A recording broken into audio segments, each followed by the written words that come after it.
Haute-Provence, à côté du village des Mets, où l'on peut voir une curiosité géologique. Des rochers dont la forme a fait travailler les imaginations et donné naissance à des légendes. S'agit-il de moines pétrifiés ou de bornes militaires géantes utilisées par les Romains? La question a fait couler beaucoup d'encre et depuis longtemps, une légende est née avec un mystère, celui d'une croix installée dans une cavité. Comment a-t-elle été montée et à quelle époque? Le mystère est peut-être en train d'être élucidé.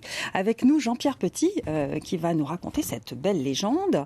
Mais tout de suite, un reportage. Celui qui a été effectué en 1968, c'est un reportage de l'INA, à l'occasion d'une expédition escalade organisée pour tenter de comprendre quelque chose. Regardez. Les Mets dans les Basses-Alpes possèdent une curiosité, ces rochers que les Basalpins ont toujours appelés les pénitents. Au pied de cette curiosité naturelle semblable à un alignement, ces gigantesques pénitents de pierre dominent de leur hauteur le confluent de la Bléone et de la Durance. Or, le plus haut de ces rochers, celui qui mesure 140 mètres, renferme dans une crevasse une croix. Depuis quand est-elle là, qui l'a déposée? Depuis 100 ans, disent les uns, depuis plus longtemps, disent les autres. Comment cette croix de bois a-t-elle pu résister aux intempéries? Comment a-t-elle pu être hissée et placée avec les moyens de l'époque? Personne jamais n'a apporté une solution à ce problème. C'est pour tenter d'élucider ce mystère qu'une équipe de jeunes alpinistes est allée explorer la niche à quelques 115 mètres de haut. L'entreprise a été difficile, périlleuse même.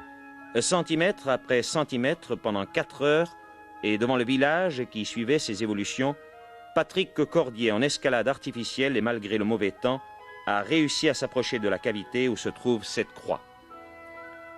Elle est constituée de 2 morceaux de bois, et chaque bras mesure environ 4 mètres.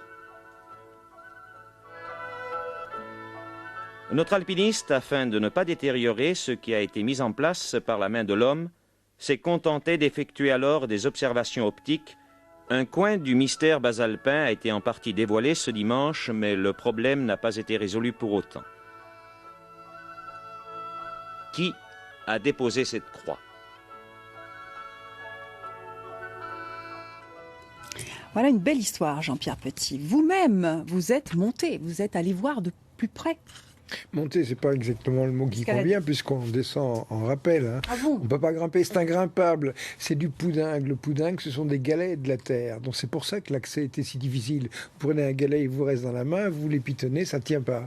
Donc Cordier, qui est d'ailleurs mort depuis, a eu beaucoup de mérite à atteindre cet endroit-là. Moi, j'avais juste descendu en rappel. Il a réussi à ramer 2 petits fragments de bois qui n'ont pu être analysés qu'il y a quelques mois seulement. Cet été? Cet été, voilà.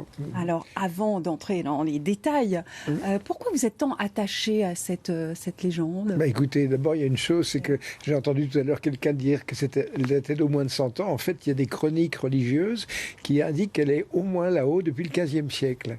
Et vous verrez que c'est plutôt le XIIIe ou même le XIe. C'est considérable. Qui a mis cette croix là-bas et pourquoi? Alors, la légende, on va la raconter en images. Vous allez commenter. La légende, c'est assez amusant. Oui, la légende est amusante. Voilà. Elle dit que le pénitent serait né de la colère de Dieu. Voilà, la légende, ce sont donc des moines qui ramenaient des captifs sarrasins. Et un jour, ils ont été tentés par les belles sarrasines. Et Dieu n'était pas content. Donc, il a changé les moines en pierre. Ça a donné ces pénitents. Et comme il y a une croix en bois qui est une croix de Saint-André, la légende disait que c'était la croix que l'un de ces moines portait autour du cou. Voilà, ça c'est pour la légende. Voilà donc le dessin qui illustre un peu cette légende. Voilà. Oui. Après, il y a des hypothèses. Alors les hypothèses, effectivement, le caractère extrêmement difficile de l'accès, parce que même nous, avec des moyens modernes, il a fallu des années et des années pour qu'on puisse approcher ce truc-là. Donc, à mon avis, grimper là-haut, c'est pas possible. Donc l'hypothèse, et ça vous le verrez sur des images, c'est qu'il y a une espèce de dalle dans la partie supérieure de la grotte qui suggère qu'il y ait une tombe et qu'on ait eu accès à cette tombe par un tunnel, justement. Et le poudingue, ça se creuse relativement facilement. Ouais. Et moi-même, quand j'étais moniteur d'escalade en Belgique, dans une falaise de calcaire, je suis tombé un jour sur une tombe qui était vide, mais qui avait été creusée dans la falaise. Donc le fait que des gens importants se fassent enterrer dans des falaises, ça existe. Voilà. Donc ça, c'est l'hypothèse scientifique. Scientifique, c'est une hypothèse, mais je ne vois pas d'autres hypothèses, parce que je ne vois pas comment on peut grimper là-haut. Un échafaudage de 65 mètres, c'est difficile. Effectivement. Alors, cette croix, je vous cite, elle nous nargue depuis 1000 ans.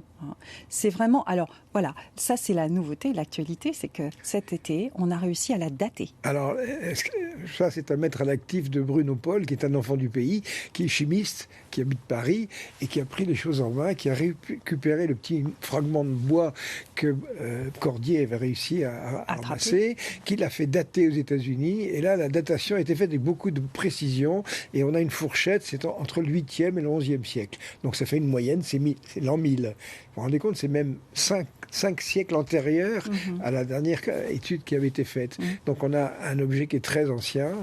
Et alors justement, pourquoi mettre quelque chose là-haut ? Bruno Paul dit il y a mettre des reliques à l'abri, parce que vous savez que les Sarrasins avaient été chassés de France, mais 120 Sarrasins avaient conquis Saint-Tropez. Donc ils faisaient des raids jusqu'à Apt et tout ça. Donc il y avait donc des reliques. Les reliques, c'était souvent dans des chasses en or, donc il y avait des trésors à préserver. Donc là, derrière tout ça, il y a Indiana Jones près de chez nous, quoi. C'est ça. C'est vrai. Hein. Donc elle est très haute. On est à quelle hauteur à peu près ? 65 mètres. 65 mètres, mais inaccessible. Ben, si vous voulez, quand vous amenez un archéologue, vous lui montrez ça, il préfère rester sur le plancher des vaches, quoi. Donc on va avoir un problème, c'est de trouver un archéologue qui n'ait pas le vertige. Et c'est la prochaine étape Il y a toutes les étapes. Disons que là, Bruno Paul va prendre ça un petit peu en main, parce que ça ne bougeait pas depuis 45 ans, quoi. Hein. Donc il faut absolument faire quelque chose. Il y a des investigations à faire. Et alors surtout, il y a une chose, c'est que vous avez vu tout à l'heure le dessin de ce tunnel comme ça. Oui. Et quand on fait un tunnel, la meilleure façon de cacher l'entrée, c'est de mettre une chapelle dessus. Alors justement, il y a une chapelle, je ne sais pas si on va la voir. On va la voir. Là, on va un peu vite parce qu'on est déjà dans cette chapelle. Eh bien, il y a une chapelle qui s'appelle la chapelle Saint-Roch, mais elle s'appelait avant la chapelle du Sépulcre. C'est quand même intéressant. Et cette chapelle, on voit ici, Bruno Paul a fait un dessin, le trait bleu, c'est le trajet du tunnel qui mènerait de cette entrée jusqu'à la grotte.